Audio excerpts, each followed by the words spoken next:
Hi, welcome to Addiction Recovery Place podcast, the podcast champion addiction treatment professionals around the world. I'm your host, Chris Langley, and I'm very pleased to introduce today's guest, Nicole Dorsey. Nicole is the Executive Director at the Addiction Prevention Coalition in the state of Alabama. Welcome to Addiction Recovery Place podcast, Nicole. It's so good to have you with us today. Thank you so much for having me. I'm really excited. No, really appreciate your time, obviously, and you're very busy, so let's get straight on with the questions, shall we? So could you tell us about yourself and your journey to becoming the Executive Director at the Addiction Prevention Coalition? So I'm actually new to the state of Alabama. I moved to Alabama in July of 2024, and I came into the Addiction Prevention Coalition here in Birmingham as deputy director, which was really great because it gave me the opportunity to learn from the former executive director who had been here for about 6 years. But even though I'm new to Birmingham and new to APC, I'm not new to the prevention field. So before coming to Birmingham, I was a executive director at a large prevention organization in St. Louis called PreventEd. And I've actually been in prevention of substance use for 20 years. So that's been my career. Before that, I was a middle school teacher. And I recognized that there was so much education that needed to happen, but not all of it was going to be given through a report card, right? And so I really got interested in public health and really got interested in this idea of macro education around some things that maybe are the other side of the report card, the things that aren't taught in school, but maybe should be. And that's what led me to public health. And ultimately, that's what led me to prevention. Fast forward 20 years and now I'm here in Alabama. Goodness me. So when you started in Alabama, you actually still work with the executive director there as a handover. That's right. How useful was that? Oh my gosh. I wish that everybody had the opportunity to do that. And she and I talked all the time and kind of joked and said, well, thank goodness we like each other, because transition and change is hard, right? And Carrie, that's the former executive director, she and I are very similar. We're both Enneagram 1s, if that means anything to anybody listening. We're very similar, and yet we're very different. But we forged, I think, a pretty strong friendship. I think that's pretty palpable when people are around us. Like, we genuinely like each other. She grew APC tremendously. And so there's a lot that I have been able to learn from her in terms of why the growth, what necessitated it, how they chose to grow. Also, she is a master at building connections.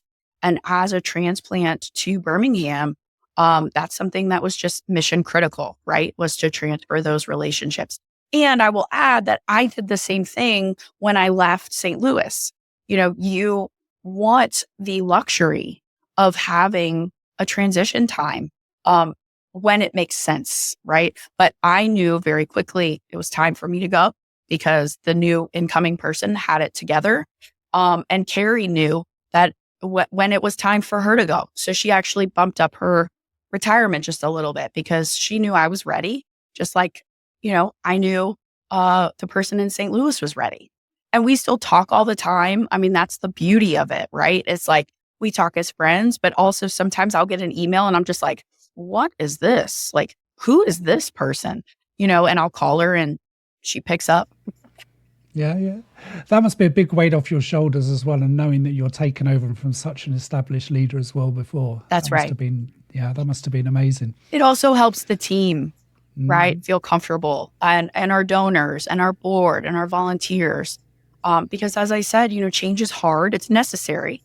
It's hard. And having a relationship between the two of us allows folks, I think, to kind of exhale and say like, okay, things might be changing, but they're not all going to change at once. There's a lot of mutual respect here. And I think that allows everyone to breathe a little easier. Yeah, because change can really bring a lot of anxiety to staff teams, certainly as well. I've been through that myself, so I know exactly where you're coming from. So who do you work with within the community? It's so hard because I think the answer that I want to give is everyone. Mm-hmm. And yes, that's true. But I think that, there are some groups that we particularly focus in on. One is educators and school administrators. A huge part of what we do at APC is school-based prevention. And so we are going into health classes, or we're going in and supporting counselors who might want some additional help in delivering some content. So educators are a huge piece of our puzzle. And yes, of course, kids, but we can't get to the kids if we don't have the respect and trust of the educators. So that's a real primary population for us. Another primary population for us are families who maybe have a loved one who is going through active addiction, or maybe who has passed away. We offer family support groups twice a week. One is Christian focused and one is secular. And that was really the purpose of our founding in 2007, was to be a resource for families who had a loved one, particularly a kiddo, who were struggling and they just didn't really know where to turn. So that's really been a cornerstone of what we do, it has been since our founding. Another piece of the puzzle are just community organizations, right? So that's everything from law enforcement officers who want a little more information or want some help with mental health first aid training. Maybe it's churches that want to be a Narcan distribution site, but don't exactly know how to go about that. We can assist them. Maybe it is a neighborhood watch group that is really concerned about their community and wants to make an impact. And maybe it's a teenager, right, that wants to form an organization at their school to promote some healthy alternatives and doesn't exactly know how. So, yes, we serve everyone, but those are some of our more targeted populations, I would say. Yeah, it's great to hear that you're working with families as well, because I think sometimes they're a lost demographic almost in, getting services and getting the advice they need around their loved one's addiction. That's totally true. Yeah, it's just amazing stuff. So congratulations. And the fact you're working with young people in law enforcement as well. How is it working with law enforcement officers? Is that quite a challenge, would you say? Not necessarily about their views, but, yeah, just generally. I would say that local law enforcement, like any first responder, is really looking for tools and resources to help make their job easier, right? And aren't we all, right? And so I think that, I have been very pleasantly surprised by the willingness of law enforcement to try new things, to think outside the box. It's been really inspiring. I know, and and everyone listening knows that, fentanyl is different.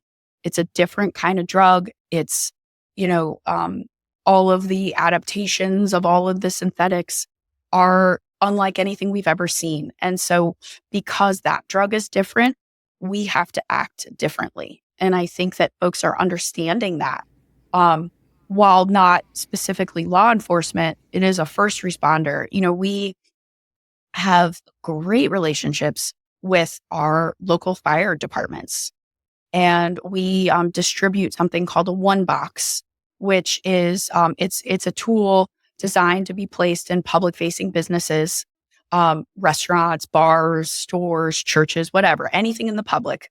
And it basically is supposed to hang by a fire extinguisher or an AED. And there's 2 doses of Narcan in it. And there's also a training video that you pop down, and it's a law enforcement officer going, first of all, let's take a deep breath, right? And so we have given out, we've distributed with the assistance of our opioid settlement dollars that have come in through the state. We have given out over 300 of these boxes.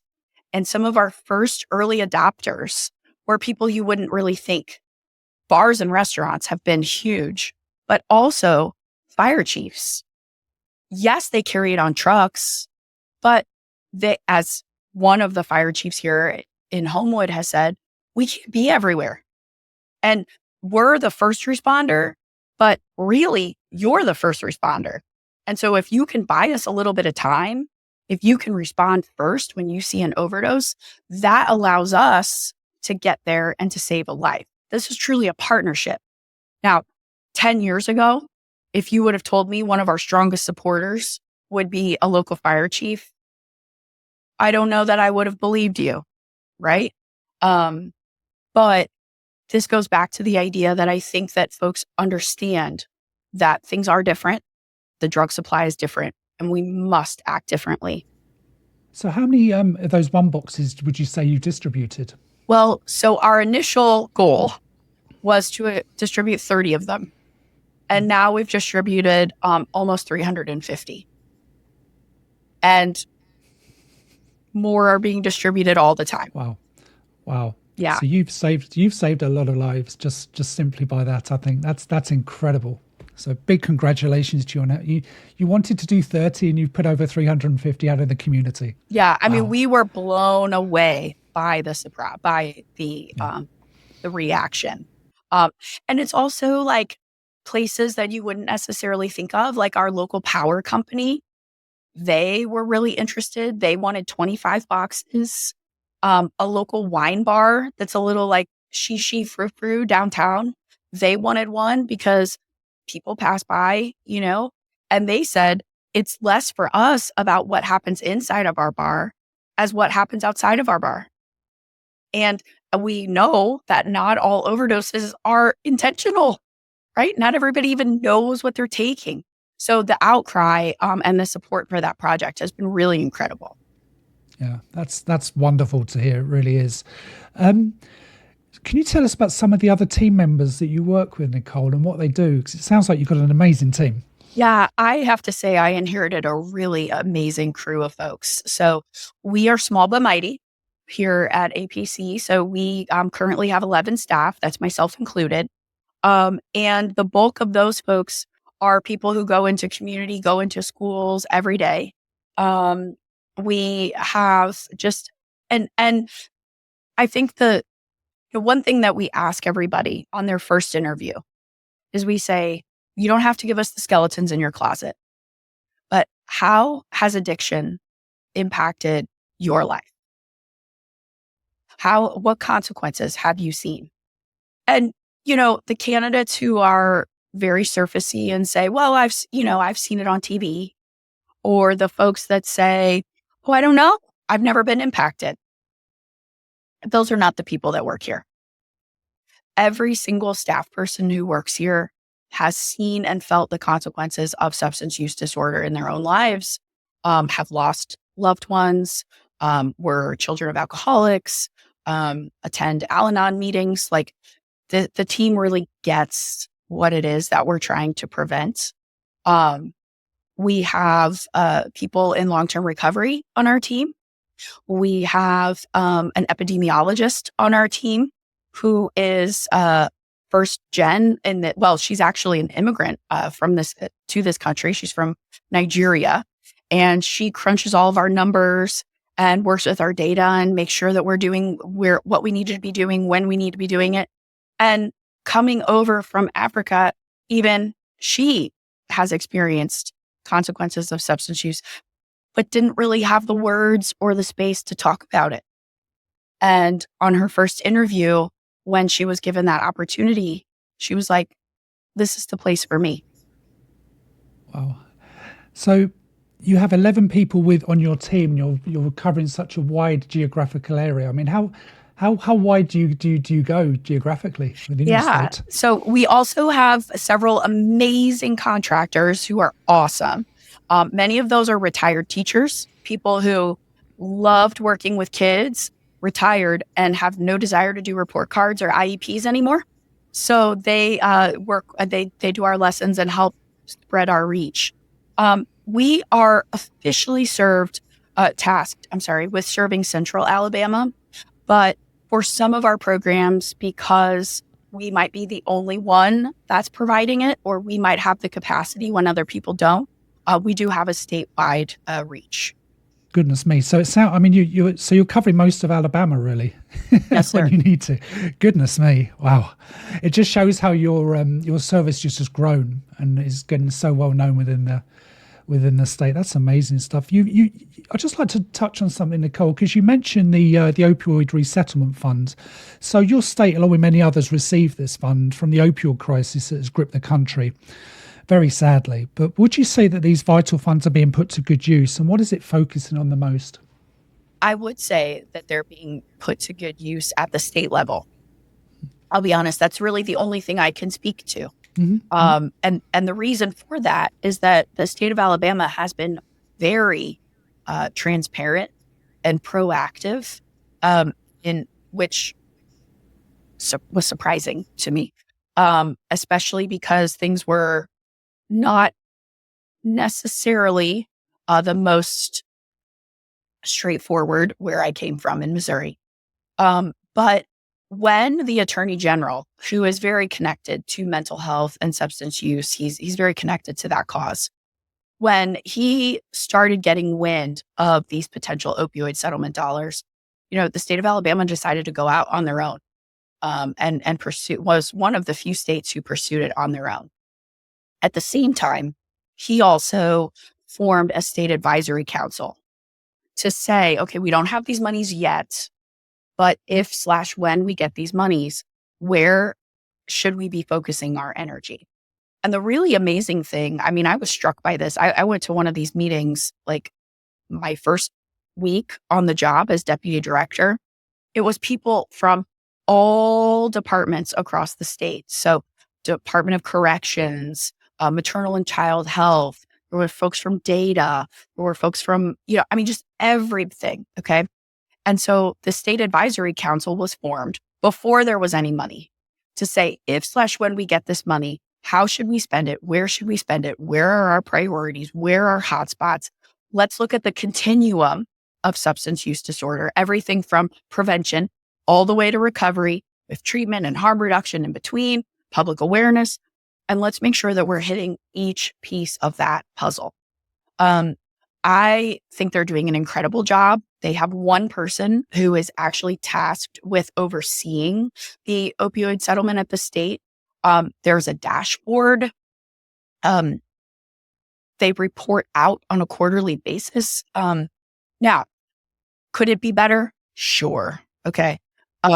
It's pretty amazing. I will say that the local opioid settlements, not just in Alabama, but across the country, I'm sure you've heard this over and over and over again, so are a little bit tougher nut to crack. The amounts that local cities and municipalities and townships are receiving isn't always transparent. These cities, these local folks that are getting it, sometimes are getting the money and don't really know what to spend or if they're not trained in substance use. They see a need. They might want to fill that need that maybe has something or nothing to do with the opioid settlement.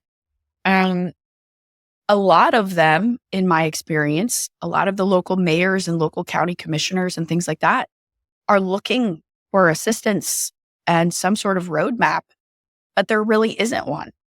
And so what we've been trying to do is proactively reach out to some of the counties, some of the local municipalities and saying, do you have a plan for this? If so, would love to hear it. If not, would you like to assemble a group of people to come up with a plan? And yes, of course, we'd like to be part of that, but we'd also just like to help you, because this is an incredible opportunity. And I'm biased, but because I am all about prevention, it's important that we use this once in a lifetime opportunity money to make sure that in 18 years, we are not facing the same issue with another substance. I think we can learn a lot from what we did and did not achieve with tobacco settlement money. And that leaves a lot of room for improvement. And I think some states are really getting that, and other states are not necessarily. Yeah. Yeah, I've interviewed a lot of people on this podcast, and I get differing views on how the settlement money is done. And it's just, I'm kind of surprised Alabama's taken such a positive, not a positive, but a proactive and Look, a progressive. I was surprised too, and I tell that to everybody. I'm like, I was shocked. I even called up my old organization and I was like, y'all are never going to believe this. They have a dashboard. They have one person in charge. They have a plan. And it's pretty incredible. Yeah. So compared to Missouri, I sounds incredible. I will say that I was pretty vocal about the fact that Missouri had a ways to go. Yeah. Yeah. So you say that Alabama's, obviously states are having trouble coping with the crisis, but they're trying to tackle it. They're actually trying to face it head on instead of running away, so to speak. So that's really wonderful to hear and a real surprise. Nicole, when we first met, you told me about Delta 8. Oh.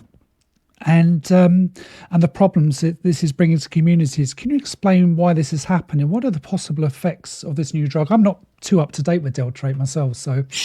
Well, in the state of Alabama, we are one of the states where cannabis is not legalized medicinally or for adult use. And yet, you would not know that if you came to Alabama. Because there's a lot of other products that are unregulated. And our folks at the federal levels, are doing as best as they can to regulate and to keep up. But it's outbeating them. It's beating them. So Delta 9, right? Delta 9 THC is what we are most commonly familiar with in terms of the psychoactive drug in marijuana, right? So that is Schedule 1 at the federal level, and many states have decided to make that legal for adult use. People have gotten really smart, right? Because money is the root of everything. And so while Delta 9 is scheduled, just by changing a molecule or two, other products like Delta 8 are not really regulated. But they have many of the same effects. So, for example, I was in a school talking with some faculty last week, and we were talking about cannabis and different drug trends. And, the amount of times that a person will go into a convenience store, a novelty shop, and purchase something that they don't know what it is, or that they know exactly what it is because they're looking for the high and they're trying not to get into legal trouble. That it's happening all the time. The THC is very potent. Again, it's unregulated. A lot of times it's being made in places that we don't even know, right? So you really are not sure what you're putting in your body. It's leading to actually a lot of what's called greening out, which, some people, including some teenagers, will be like, oh, weed's no big deal. I can't die from an overdose. Okay. If that's our measure of danger, death, okay, I shouldn't have ridden in a car to get to work this morning, right? Because car accidents happen a lot, right? So death is not the only thing by which we want to judge the decisions that we make. With cannabis, an overdose is called a lot of times by young people greening out. And it's where you're getting really sick, you're getting very nauseous, you're having some anxiety, some disassociative thoughts. You feel like a tremendous hangover. And we're seeing that not only with the Delta 9 products, more of the traditional, but also with a lot of the unregulated Delta 8. And that's all about making money, right? There are in the state of Alabama, there's really no laws against those. Also, what's interesting here that we're seeing a lot of are THC drinks. And they're being billed as NA, or non-alcoholic. And yes, while they don't have alcohol in it, they are still a psychoactive drug. So people in recovery are being marketed towards these drinks. Again, while they don't have alcohol in them, they do have psychoactive substances. And it is not up to me to tell somebody, you're sober, you're not sober. That doesn't fit in the definition. But we just want people to be really mindful of what it is that they're putting into their bodies, whether it's the THC drinks, whether it's a gummy that they got from a neighbor, whether it's, a product that they're getting at a convenience store that says that it will increase their energy. Like, whatever it is, let's just be mindful of what it is and how it might impact our health. Yeah. So it's totally legal in your state? At this point. Wow. So it's very similar to what happened in the UK with legal highs back in the day, where we had all these funny drugs coming out that was going to mimic ecstasy or speed or... Totally. Wow.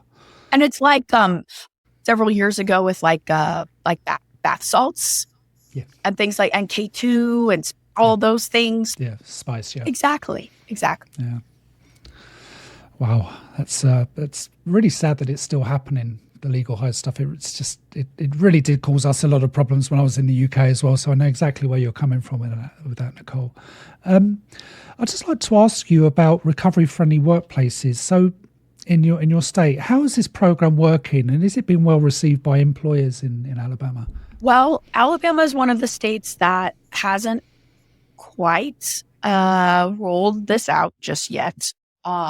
It is part of the plan that I mentioned before in the opioid settlement. So part of the plan is to focus some additional resources on businesses to get them either recovery ready or to designate them as recovery friendly.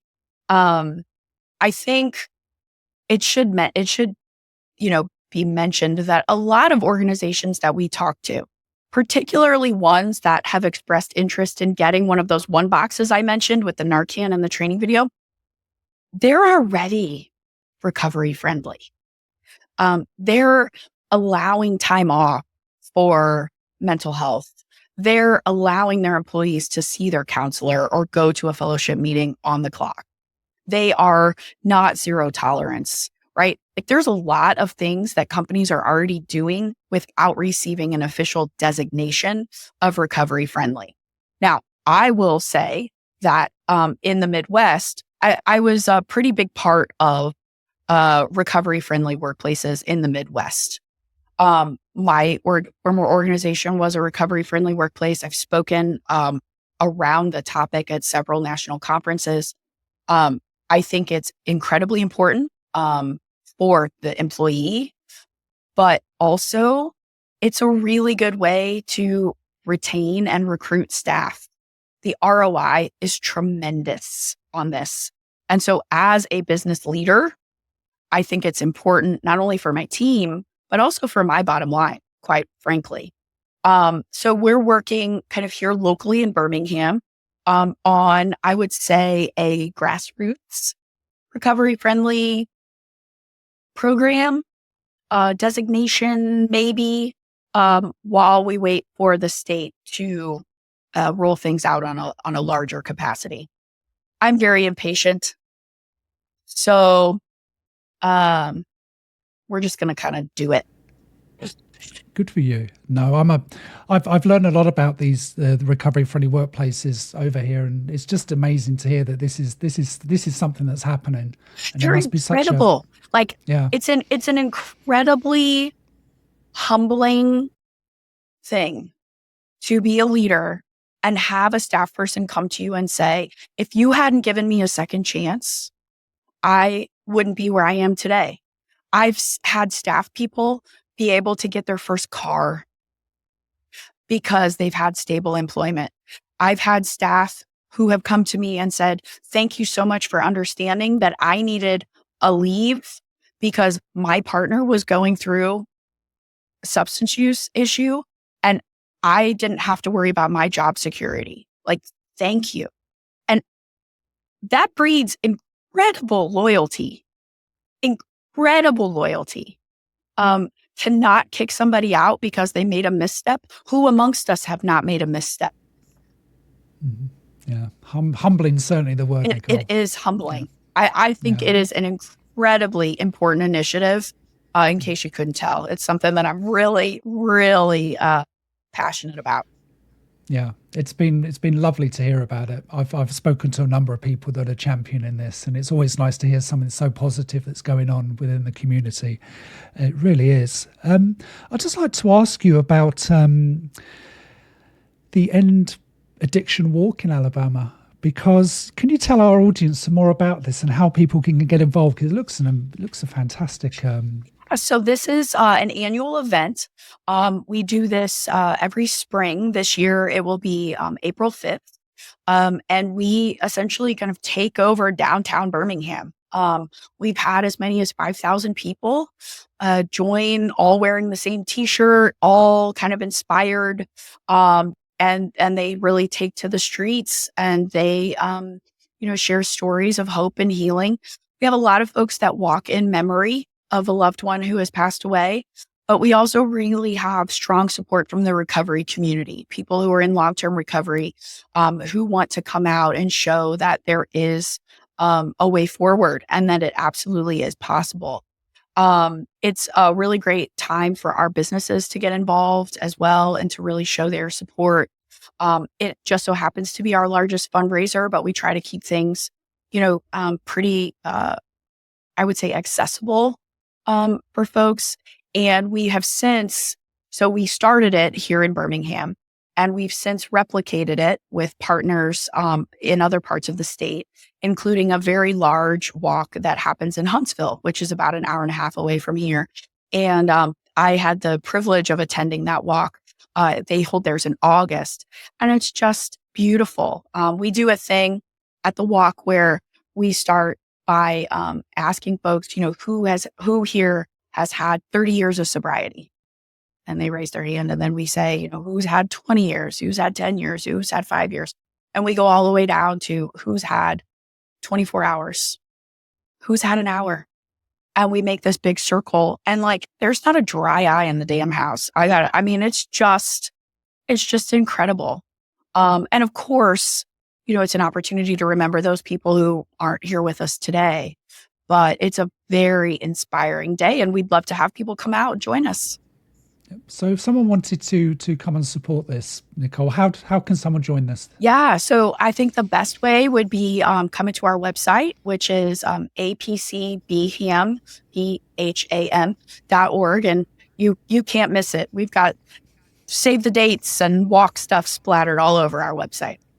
Yep, good stuff. So anyone who wants to go along, please do support this. It just sounds great stuff. It really does. So it's big congratulations on everything you're doing. It's to hear what you're doing as an agency and a service is just wonderful to hear. Thank you. I'd just like to ask as well, you have a podcast yourself. I do. The Shield. So how long has this been going for, and where can people find it, and what do you talk about? Yeah. So so we have had, APC has had a podcast for a couple of years now. Originally, it was called Recovery Cafe. When I stepped in as podcast host in September, we kind of revamped it a little bit and called it The Shield, because that goes with our logo. And our motto is fighting addiction face to face. I have hosted a podcast around prevention and the intersection of mental health in all facets of life. I've hosted that for the last 4 years in St. Louis. I love podcasting. It came to me at a time where I was getting a little burned out and I needed something different, and podcasting sure fit the bill. So when I came here to APC, I was like, well, I absolutely want to do this. The executive director at the time was like, I hate podcasting. Are you sure you want to take it over? And I was like, yes, please. So The Shield is available, wherever you get your podcasts. What I like about the way that we conduct the conversation is that it's really two people sitting in a room having an actual conversation. So much around substance use is a reporter, well-meaning reporter, sticking a mic in your face after something terrible has happened and saying, in 15 seconds, can you talk about why this is such a big deal? Will you comment on this celebrity death? No, no. And substance use and mental health is so much more nuanced than a 15 or a 30-second soundbite. It's also an opportunity to talk about all of the different ways that substance use and mental health impact everyday people. So we have guests coming on who run the local food bank, or guests who give out diapers and hygiene supplies. Most people would go, what the heck does that have to do with substance use? Well, tune in, and it all does, right? Yeah. Or listening to an educator, or listening to someone who runs grief support groups. It helps us shine a light on the amazing things that are happening in Alabama, because I think Alabama gets a bad rap. And it's also helping create nuanced, lengthy conversations around topics that are way more than sound bites.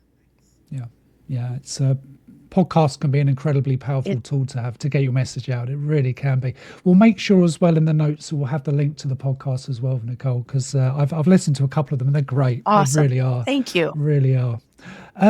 Last couple of questions. I always ask my guests these questions. So first one is around stigma. Why do you think in this day and age that people who want to access addiction services feel that stigma of addiction and possibly of mental health is stopping them from starting their treatment, or at least speaking with a professional about their addiction? Why do you think this is? Isn't that the $1 million question? Yeah. Mm-hmm. If we knew why. Yeah. Mm-hmm. Yeah. Right. Mm-hmm.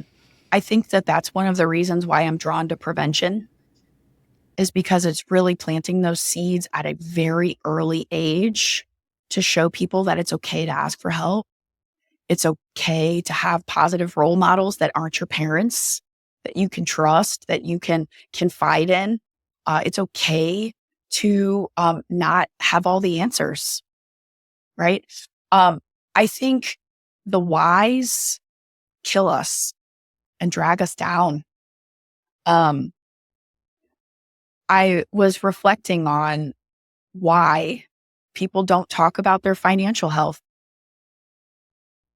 I mean, I don't know about you, but I don't sit around dinner with my friends and talk about the amount of money that's in my bank account, or how much money I have if I lost my job tomorrow, right? I have friends that I know have housekeepers, but they don't talk about it. Because to admit that you have a housekeeper, or even a nanny or a babysitter that you call on with regularity, shows that, like, you don't have it quite together, which is so nuts. Because how could any person possibly be good at everything? But I have friends, I know they have a housekeeper, and it's not discussed. And I know friends that are living paycheck to paycheck, but we don't talk about it. So if we're not talking about those things, and we're sure as heck not talking about thoughts that keep us up at night, and the thoughts that make us potentially want to really harm ourselves, I don't know why, but rather than sitting and wondering why, I just kind of go out and do, and work with kids, because then hopefully in 20 years, we're not asking why. And I think it's working, because if you look at data, kids are using drugs at rates less than decades before. And if you listen to young people talking about their mental health, they're actually talking about it, and they're using words that a lot of adults don't even know what they mean. Yeah. There certainly seems to be a bit more of an open conversation around addiction now, which is very good to hear. We've still got a long way to go. Long way to go. Yeah. Long way it's to go. Good. It's good to know that these are actually, people are actually talking about this, because people need to be aware of this, because it's affecting everyone now. Sadly, everyone. No, thank you for that. That was a really interesting analogy about the finances as well. That was great. Last question. I ask all my guests because I get some really interesting and varied answers, Nicole. But can you tell me your opinion of harm reduction and how it can play such a pivotal role in recovery? Yeah. So I think that I will be completely honest. And when harm reduction first came on the scene, I mean, I know it's been on the scene forever, but when we first started calling it harm reduction and first, we're being asked to embrace it, I think that, I was very anti, especially coming from a prevention lens. I think for so long, there was this notion that if you condone drug use in any way, or you allow people to use while you're still potentially working to get them the support that they need, that is in direct conflict with prevention. That's not true. That's not true. If we think about the analogy of, a faucet, right? That is just pouring water. We could be downstream and we could be mopping up the water. We're never going to get anywhere. We could go up and we could turn off the faucet. And that's what universal prevention is. But you and I both know that faucets leak and that there is no perfect system. So what happened at the beginning was that I think harm reduction, recovery, treatment, prevention, they were all pitted against each other. We're all fighting for dollars. And it's like, oh, well, you can't be for recovery and for harm reduction. You can't be for harm reduction and be for prevention. Guess what? You can be for all the things because you're going to have that young person that chooses to not use or that drinks when they're 21 and it never becomes a problem and they, navigate life and are successful, whatever the heck that means.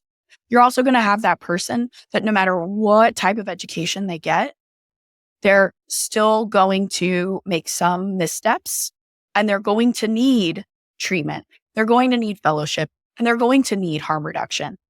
I think this notion of, is there enough room in the sandbox, is antiquated.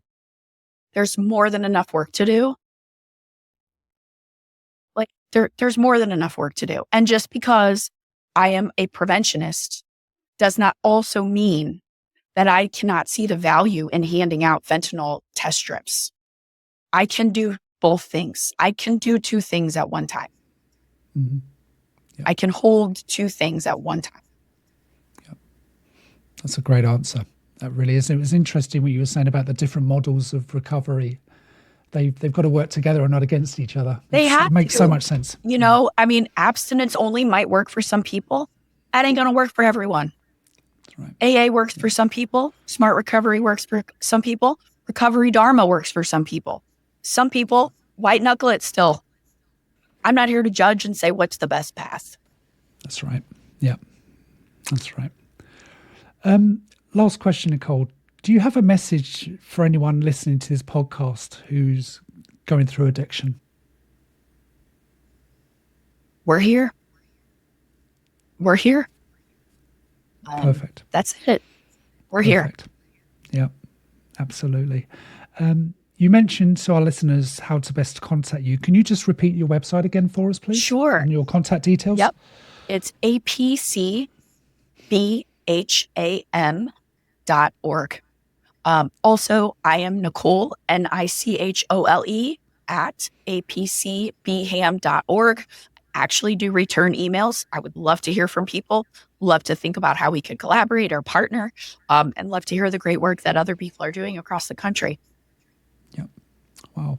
Well, Nicole, thank you so much for your time today. It's been a real privilege and honor to talk to you and to... Thank you so much. Alabama is doing some great work and it's so nice. And it's been a genuine surprise to hear the progressive work that everyone's doing in your state, and your agency and service has got a big part to do with this. So congratulations to you and your team. It just sounds wonderful. And thank you so much again. We are honored to be here and we're honored to do this work every day. Yeah, that's what it's all about. Thanks, Nicole.